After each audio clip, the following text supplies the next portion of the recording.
we tackle all the topics in the week's sports. I'm Femi Bebefe alongside Kylie Wade and Sean Church. How are the both of you doing tonight? Doing very good. I'm doing great. Excellent.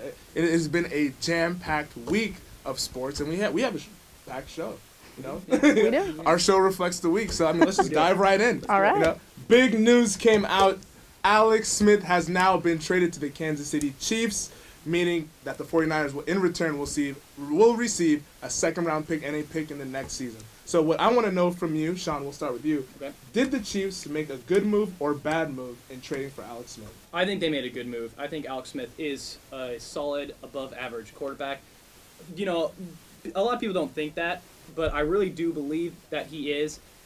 Yes, he's going into a pretty bad situation. Chiefs not a very good team at all. 49ers, really good offensive and defensive team. But at the same time, he still did lead his team to 20 out of 26 victories. You got to give him that. But at the same time, you got to really be a little cautious of it. Matt Castle also led his team to an 11-5 Patriots when he went for the 1 year and ended up getting a big contract, ended up having one playoff season, and Alex Smith is replacing Matt Castle. yeah, so now he's replacing him, but I'm saying is that's what happened to Matt Castle's Exactly. situation. Yeah, exactly. So, you know, I don't know, but I would have to say it's a good move on their part. They're at least doing something, the Chiefs are, so I think it's a good move. I disagree. I think it's a very bad move. Yeah. It's upsetting to me to see franchises make the same mistakes over and over again, and I think that's what this is. It's easy for Matt Castle to look good in New England. It's easy for Alex Smith to look good when Harbaugh's going to come in and build that team around him and build a system for him. If you watch Smith before Harbaugh, it was hard to it was watch. dark. It was not. hard to watch. It's not a good time for anyone in that city to be watching him play.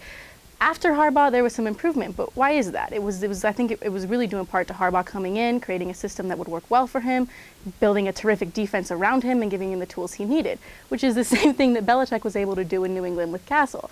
You see Kansas City just reaching for these guys. They're not New England and they're not San Francisco, and I don't think Alex Smith is going to work out any better than Matt Castle did. Yeah, and you know, to piggyback off of that, I mean, we saw Matt Flynn get traded to the Seahawks, Kevin Cobb go to the Arizona Cardinals. Those haven't worked out either. Sean, you seem to believe in Alex Smith and this Kansas City trade. How many wins do you think the Chiefs can get in this next season with him as their guy? Oh, I think they definitely could get around. I mean, I'm not going to say by any means it's going to be like a worst to first kind of turnaround. That's going to be tough with Peyton Oh, Manning with in the that, division. yeah, exactly. You know? But I definitely think that they can get, you know, I'd say probably 4 or 5 more wins. So I'd say 6 or 7. But at the same time, I still can't see them going to the playoffs anytime soon. But at least the Chiefs are trying to do something to, you know, make it that they can actually be relevant, like they were a couple years ago when they made the playoffs. Even though they laid an egg in the wild card game, they actually made the playoffs. And Matt Castle had a good season, one good season, and then he was done. I think Alex Smith is better. He's a better quarterback than Matt Castle is. So, Do you guys both think that this move that the Chiefs made is indicative of the lack of quarterbacks in the draft? I mean, because they have the number 1 pick. If they liked the quarterback, most likely they would have taken him with that pick. So is this them saying that they don't really like the quarterbacks? Definitely. I think that's what it is. I mean, like you said, they need to do something. And this is a pretty clear move that they don't think that they can do it in the draft. And yeah, I think that is a reflection of the quarterback's class. I would like them to see them do something else, though. The money that they're going to be paying him, the contract that they're going to be inheriting is more like a franchise guy than a guy we can plug in for a while until we find the guy. So I would have liked to see them do something else. oh, they definitely need to do more work. Yeah. Alex Smith is reliving his number 1 overall pick by going to Kansas City Chiefs. Pretty so, much. You know, they definitely So he's need on the more worst work. team once without again. a doubt, yeah, Oh, no. definitely. Let's see if this time it works out different. Since we are in March, though, we're moving from the gridiron to the baseball diamond. Big Yes. news in baseball. And a while back, Hank Aaron came out and said that he wanted to potentially apply for the commissioner's job. Obviously, that didn't happen. We still had Bud Selig. Right. But one of the things that may have happened if he was the commissioner was a hard salary cap, something that there is not. There is no salary cap in baseball as of right now. So what I want to know is, would baseball be better off with a hard salary cap? Kylie? it's hard to say that it's really necessary in baseball because we are seeing teams that have a lower payroll able to go far and do some things. It doesn't seem that money can exactly buy you championships. It can buy you maybe playoff appearances, but championships, I don't know. But I'd like to see it. I think it levels the playing field. I think it makes the focus more on making smart decisions instead of making big money decisions. It makes it a little more tricky to do the executive job, and I'd like to see that happen in baseball. Well, I think that a hard salary cap, it's kind of like me as far as getting a car is concerned. I need one, but am I going to get one anytime soon? No. Yeah. So, you know. There's a salary cap on your life. Yeah, exactly, pretty much. So, you know, I can't see it happening anytime soon. I would love to see it happen. I'm with Kylie in this one. I think it'd be nice to see it. But with that being said, she makes a great point. When you look at the Oakland A's, Oakland A's won the division last year, stole it from the Rangers and the Angels, and I mean, they had a salary cap of like 40, 50 million, and, you know, so, I mean, it makes it funner to see teams like the Rays make it to the World Series, make it to the playoffs when they had 6 of their leading guys and salaries concerned leave the team the year before, and they didn't even replace them, and they still make the playoffs. You kind of root for the underdog, and I think that's fun to see. With that being said, it would make teams like Kansas City and Pittsburgh more likely to actually be in the hunt every year rather than just being irrelevant for like the last 20, 25 years. Even though Pittsburgh was a little relevant last season, but still they haven't had a winning season in over 20 years now. So I think it'd be good to see. But as of right now, it's still good. I like how it is right now. But near future, we're good. I mean, what do you think it would do for the overall popularity of baseball? I mean, because the NFL, there's a hard salary cap. It's by far the most popular sport in America. Because, I mean, every team in every city feels that they have a chance going into each and every season. Do you think more fans would be invested into the Major League Baseball season if they felt that the playing field was a little more even and that their team potentially had a chance with the hard salary cap? Oh, I definitely believe that's the case, though, because you look at it, you look like a guy like, I don't know, Maurice Jones-Drew. Even though he's not really excited with his contract right now, he's still with the Jaguars. He's still a franchise running back with the Jaguars. If this was baseball, he would have been gone already. He would have been gone. He would have took the money and left. He would have gone to potential powers as far as, like, I would say with great franchises, Dallas Cowboys was maybe, you know, like I said, who could actually pay him. But with the hard salary cap, he sticks with his team. So, you know, like I said, a guy, you know, you look at guys like Mark Teixeira. I mean, he wouldn't leave teams like, you know, he wouldn't leave the Braves. For the Yankees, he'd stay with them.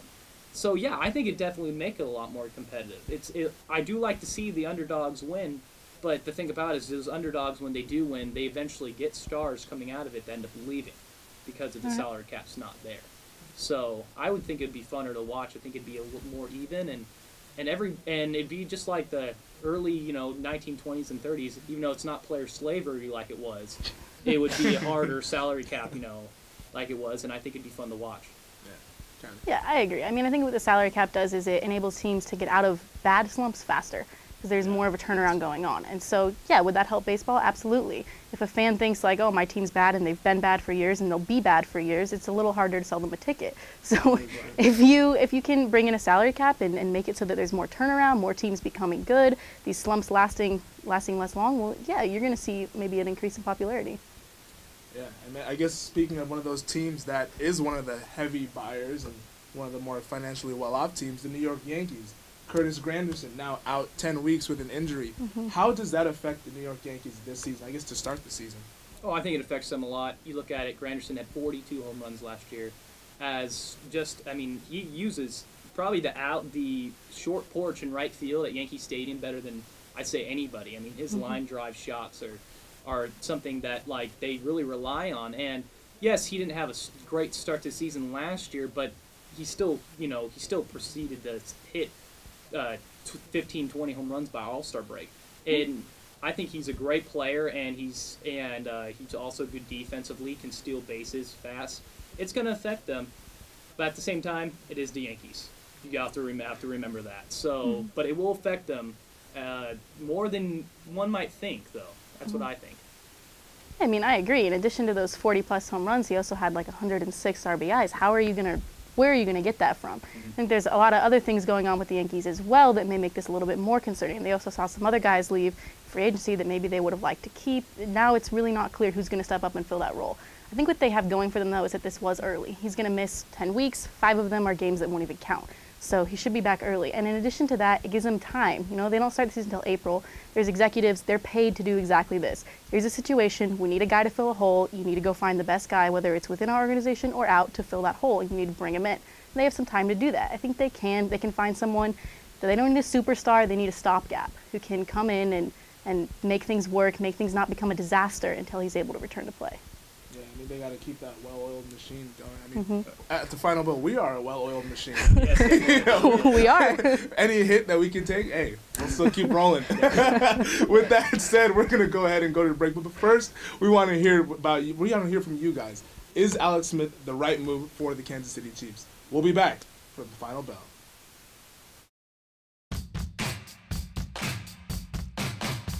Bad choice. Chiefs have a lot of room that they need to work on, other than just Alex Smith. So I think they need to think about young players instead of just going for one big guy.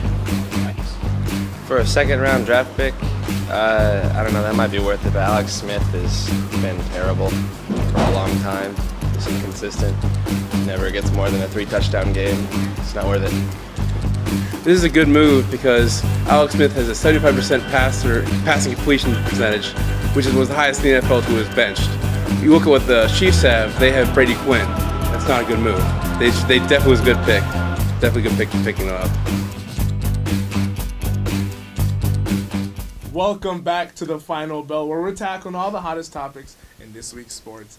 And no hotter topic in the collegiate football rankings than Dylan Moses, an 8th grader, 14 years old, has gotten scholarship offers from Alabama and LSU, some of the most prominent college football programs in the nation. So what I want to know is it fair or foul for schools to be recruiting a kid who's not even in high school? Kylie? Foul. I get it. He's 6'1" in 8th grade. That's crazy. That's going to garner some attention. But he doesn't need this. He's 14. His dad is already making comments like, well, now he feels like a boss and he feels untouchable. And how am I supposed to get him to focus for the next 4 years? You know, he really needs to rein that focus in. And if you have the top schools in the nation calling you in 8th grade saying, yeah, you're good, come here. How do you do that? You know, I don't think they should be putting ideas like that in his head. He's a kid. Let him be a kid. Talk to him 3-4 years from now. Yeah, that's definitely a foul. You're stealing this kid's childhood away from him. I mean, high school was probably the funnest time of my life, and this guy is going to go in there probably thinking, you know, I can do whatever I want. That's not, you should not have a guy coming in there thinking, I can do whatever I want, I run the school. I mean, you can be grounded as much as you can, but when you're starting to get recruited by LSU and Alabama as an 8th grader, that's got to probably fill your head with a lot of, with a lot of hoopla that you wouldn't have if this wasn't the case. You know you're good. You know you are dominating 8th graders, but when you have colleges looking at you this early, that's not going to do to some guy's confidence. It's going to overblow him, and then he might not work as hard as he normally would. Yeah, and it's tough. It's hard to see how a guy's going to grow into his body. I mean, we talked a little bit off camera about this, but I mean, when I was playing football in 8th grade, we had our quarterback, and then by the time I was a senior in high school, the quarterback was playing next to me on the defensive line. Yes. So it's really hard to gauge and see where these guys are going to grow 4 years from now, because 14 to 18 is a lot of time. But what I want to know, do you think that this adds a little more pressure to him? Because now every team he faces in high school, they're going to know that's the kid that received the scholarship offer from Alabama. Does this put kind of an extra pressure, and is he now a marked man in high school football? Well, I believe so. He's people are gonna. This is national news. This isn't something that Alabama and LSU decided to give him just like a secret of like, hey, we're gonna actually. This is national news. We're talking. We're talking about it right now, and this kid, is across the country. Yeah, I don't know. I think and that's gonna affect him. It's gonna affect his teammates too, and it's just not needed. I just think that they're gonna be out to get him, and if he does not become the #1 high school player in the nation at the end of his senior year, it's going to be a failure. Even if he's number 2 or 3. This guy is an 8th grader getting recruited by 2 of the best schools of the last 5 years in college football. And if he's not the best player, then what's he going to think from that? He's only there's no win in this situation as far as I'm concerned. Not only does it mark him in that regard, but what if football isn't in his future? You know, he's in 8th grade and they've written his future for him. You are one of the top football players. What if something happens, an injury or God forbid anything like that, and he can't even do that? Now he's at 8th grade. He thought this was how his life was going to go, and if that's taken away from him before he graduates high school, where does he go from that? I can't imagine putting that kind of pressure on a kid. I don't think it's right.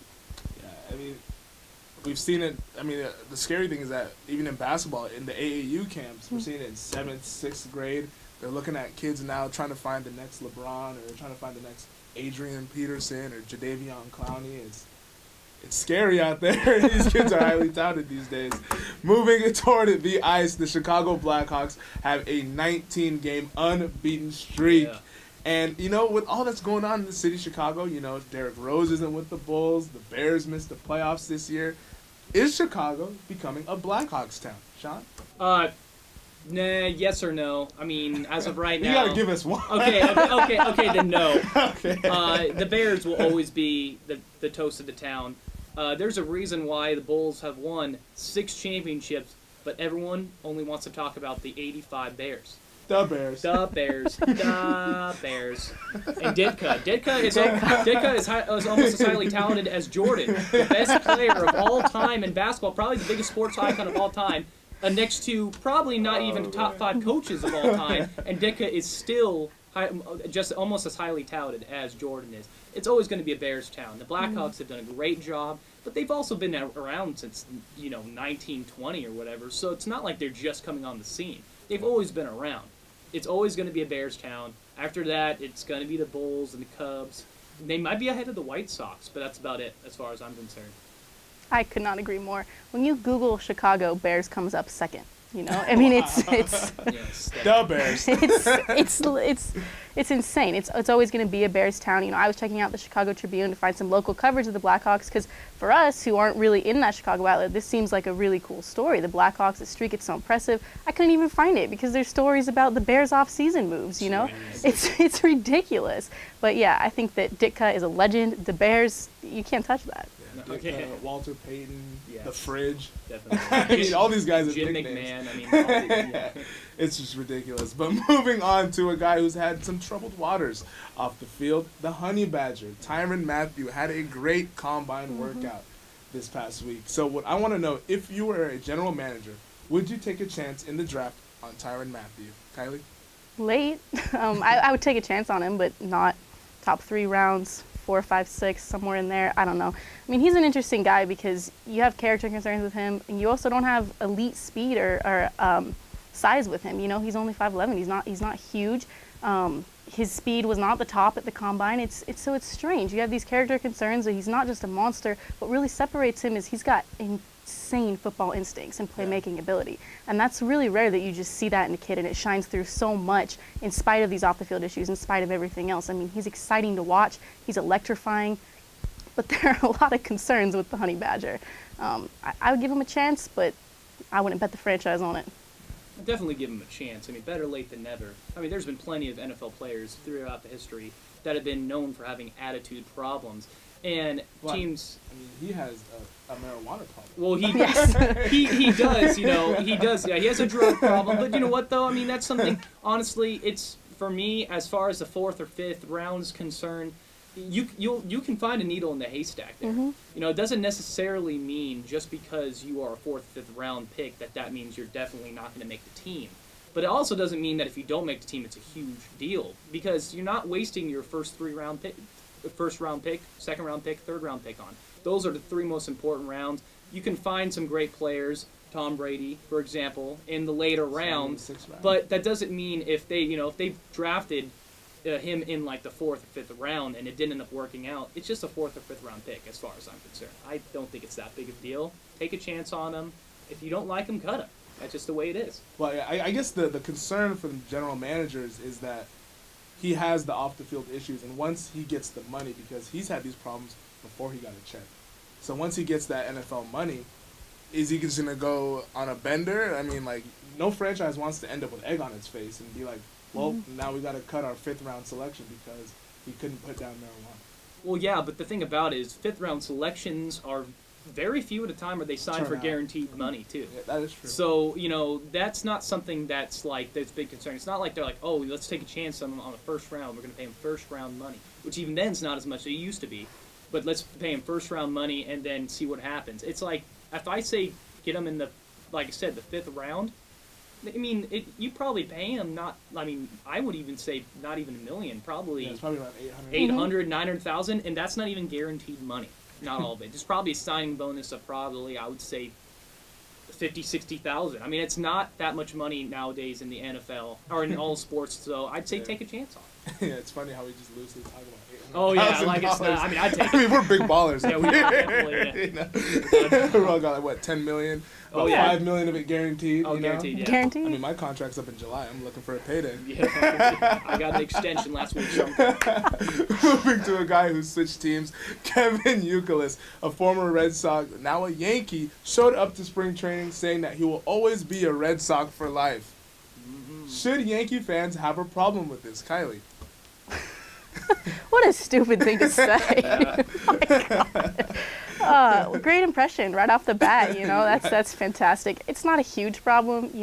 He's not a Red Sox for life. He's in New York. And whatever he wants to say he is off the field, on the field is what matters. You don't need to have a problem. You don't need to run him out of New York. This is just him getting used to the New York media, he needs to watch what he says, and things like this.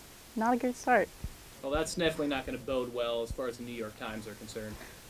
They're just, you're right. He needs to watch what he says because, I mean, yes, you know that you're a Red Sox in your heart. You know you're Red Sox. The fans know you're a Red Sox fan, like Red Sox player for life, and a fan, I guess, when he gets to retire.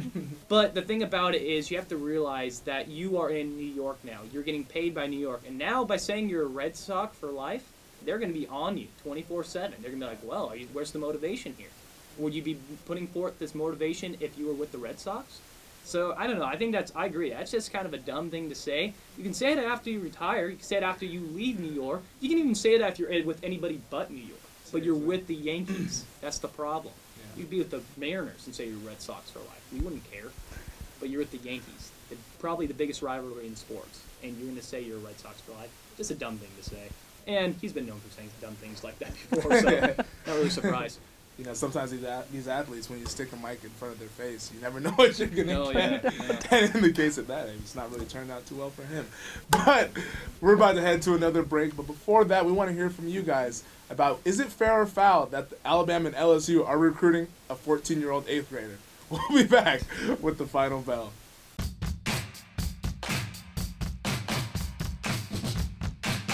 That sounds pretty sketchy to me. It sounds like that will put a lot of pressure on the kid to perform through high school and go on to college. It sounds like it's already planned out for him. Sounds detrimental to the kid. I mean, he seems talented enough, but I think it's bad. I mean, it's just 8th graders have enough issues as it is. If you're gonna be like, you're 8th grader, you know, you can have this fame and money and excess. I mean, no one's gonna handle that well. I mean, though I understand where they're coming from, I just think it's just too much. They're always gonna look for the younger guys. So I mean, I don't know. It's 8th grade though. He might get injured. It's just there's way too many variables before. I would say at least wait till sophomore year.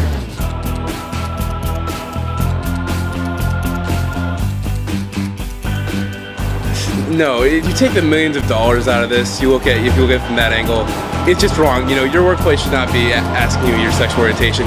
You know, you had that issue with Des Bryant and I think it was Miami Dolphins asked him about his mom because his mom might have been like a prostitute or in the past. And that was wrong as well. You can't be asked these personal questions.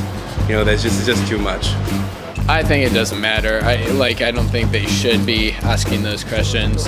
So I think they should not ask them because it doesn't matter that their sexual orientation really should not matter to the game of football. You know, I'm not sure. Some people seem to say that if it's not talked about, it's more of a problem. But if it's, on the other hand, in sports, it might put people in a corner, make them feel like they're being singled out, and that could be bad. always good to hear from the voice of the people, as they were very opinionated about one of our heavier topics that we've had on this show. So I want to ask you guys, I mean, is it fair or foul that NFL teams ask players about their sexual orientation, the guys that are coming into the league? Okay. Foul. I mean, we have all never been there, but I think we can assume that the interviews at the NFL Combine are a little more intense than your average interview. And there are things that are on the table in completely fair game that you could never ask someone outside of that environment. This isn't one of them. It's fair to figure out if a kid has a drug habit. That could land him in jail. He won't be on your team. That's a problem. It's fair to figure out if, he has a record of not showing up for meetings or hasn't been in the weight room enough. That stuff is going to affect your team. I don't see how his sexual orientation could affect the team, except in cases like Chris Culver, where he's saying that he wouldn't accept this guy. And so if you're worried about player sexual orientation creating a divide in the locker room, what a horrible way to go about handling it. Yeah. Just trying to filter out all the gay players before they can get into your locker room and cause problems. When the 49ers, Chris Culver spoke out like that, the team spoke with him and said, hey, you need to not say things like that. You need to kind of clean up your act here. He issued an apology. That's how this issue should be handled from that end. Not just trying to prevent any gay player from ever getting there in the first place. Foul. Oh, definitely foul. This is only going to affect him negatively, like the negative part of it. It's just like, I don't understand like why this has to even matter, when it comes to it. All it's going to do is just like I said, like Chris Culver, like why he only responded badly to it. If someone doesn't even ask him, he's not going to he didn't go out of his way. Someone asked him a question, which is, I mean, not to say by any means that's giving him any excuse to say what he needs to say, but it's not like he came in screaming at the top of his lungs what he thought. Yeah. Someone asked him a question. So this is exactly what it has to do with this situation. You don't need to ask him. You don't need to ask the people whether or not they're gay or not. That's their personal. If they want to come out and say that they are homosexual, that's their prerogative. But you should not force it on them and ask them. That's just not. It's just inappropriate as far as I'm concerned. I mean, do you think that the teams? Do you think they even have a right to know about guys' sexual orientation? Because I know some teams possibly they worry that there might cause a rift in the locker room. I mean, like you said, the Chris Culver situation, they don't want to put a guy in that position. Or teams just don't really want that kind of distraction. So maybe that's why they may have asked the question. Because I'm with you guys. I think that it's a little iffy. I know even Manti Te'o might have been getting those questions because teams were curious. Because even people asked him if he liked girls. It's like Katie Couric asked him. Right, that's right. So it's like it's something that people aren't really hiding. So it's really weird. Like, I don't know. Like, is this something that you would even would you think about this if you were a general manager going into the draft? Would you think about a guy's sexual orientation? No, I don't care. It's none of my business. It's none of Chris Culver's business. It's none of anybody's business. That's his decision. That's his life. He can handle it however he wants. And if it does become an issue, then I would handle it at that point by going and talking to the people who were creating the issue. Not this guy coming in with, this is who I am. I'm sorry that that's a problem for you. No, handle it on the other side of the issue, or don't handle it at all. But this isn't the way to do it. It doesn't affect them on the football field unless it's negative, and that's far as them saying, I am homosexual, and people in the locker room not being able to handle that. If they don't ask, it doesn't matter. Like I said, if they want to come out and say it themselves, that's that's what they want to do. But as far as I'm concerned, them asking and forcing it on them, that's not fair. That's not fair because it's not fair to everybody else in the team. It's just a stupid situation. I'm honestly, I have more problem with this than anything at the NFL Combine for sure. Yeah, it's just some of the crazy questions that we hear from the NFL Combine. Where hopefully it doesn't have an effect on anyone's draft stock. I mean, you really hate to see stuff like this really enter in such a good game. Why can we just play football? Let's do it right now. Speaking of playing football, Tom Brady signed a 3-year extension that will make him a New England Patriot till 2017 when he was 40 years old. Hard to believe. 2017, he'd be 40. I mean, people are getting up there in age now. But with that said, will the Patriots win a Super Bowl in that tenure? Sean? That's hard to say. I definitely think they have potential. They're going to make the playoffs pretty much every year. They're going to get a bye every other year, or even every year, maybe even. So they definitely have the right keys and stuff. As long as Belichick and Brady are there, they're going to have successful teams. And so I think they are. I mean, they were really close to winning 2 Super Bowls in the last 4 or 5 years. And unfortunately, the Giants were there to just rain on their parade, whether it was undefeated parade or just a Super Bowl parade. just a Super Bowl parade, just an average one, which even though it was a great game. So I think they definitely have potential. If you had to ask me right now, will they or will they not? I would say yes. I'd say one. They won one Super Bowl. No, Okay. I agree. I put it at 1. I think this team is too smart. Belichick is too smart. The front office is too smart. This deal is a reflection of how smart they are, what it's going to enable them to do in the years that he's around. That's very smart. Tom Brady's so competitive, and he's one of the best of all times. Oh, yeah. They got the pieces around them. Yeah, there's no reason, like you said, that they shouldn't be in the playoffs every year. Their division isn't scaring anybody. And, once you get there, it's a wild ride, but if you're going to get there every year, you're giving yourself a pretty good chance to take home a ring. I mean, Vegas has them touted as the favorites, with like top 2 or 3 favorites every single season, Every year. because of Brady and Belichick. But I mean, do they have? I mean, there are some up and coming really good teams. I mean, you can look at San Francisco. They just got. They made, even with the Alex Smith trade, now they have like 15 draft picks, and they just made it to the Super Bowl. right. So that's more talent that they can add. Seattle, Russell Wilson's on the come up. They have a young team. RG3 with the Redskins, Andrew Luck with the Colts. I mean, there are some really good. Can these teams get in the way of the Patriots winning a Super Bowl? And will we see maybe Tom Brady start to decline, getting into that 30, 38, 39 type age? Well, they definitely can get in the way. I mean, they will probably get in the way as far as some years are concerned. But I think you're talking about as a consistent Patriots team that's been since 2001 when they won their first Super Bowl, they've only had, 1 year they didn't even 1 year when they didn't make the playoffs with Matt Castle, they still were like 11-5. Yeah. So they are going to be consistent. They're going to be good. The offense is just still putting up monster video game numbers. You got the best quarterback of the last, I'd say the best quarterback of the last of the 2000s at least. Arguably he is. You can't. Someone's going to make that argument no matter what. And when you have him on your side, it's just like John Elway. You're always going to be. You're always going to be a chance to win the Super Bowl. Now he actually can finish the Super Bowls than John Elway early in his career. Yeah. But yeah, they're always going to be in it. And even though those teams might get in the way, they're always going to be one of the favorites. Yeah. Yeah, can those teams give them trouble? They did last season, The Yeah. Patriots were not able to beat the Seahawks or the 49ers last year. So yeah, they can cause some problems for them, but I think it's exactly what you said about the consistency. Are they going to win a Super Bowl next year? I don't know. The year after that, who knows? San Francisco, Seattle, a lot of other teams could play spoiler to that. But if you're consistently in the playoffs and you're consistently playing at a high level and you consistently are bringing in the best players, you got to think that sometime you can get there Yeah, and you can definitely. have everything go your way and pull off the big win. Yeah, worst case scenario, they're always in the conversation. Yeah, definitely. Yeah. It's a good problem to have. Right. To our last question, Dwayne Wade now wants to no longer be called Flash, or whatever you used to call LeBron's sidekick. Whatever people call him. He now wants to be called WOW, which is an abbreviation for Way of Wade. That as his new nickname, and it's a self-appointed nickname. Yes, self-proclaimed. Self-proclaimed Way of Wade. So what I want to know is Way of Wade or WOW a cool nickname, Kylie? Well, I know a little bit about the Way of Wade, Yeah.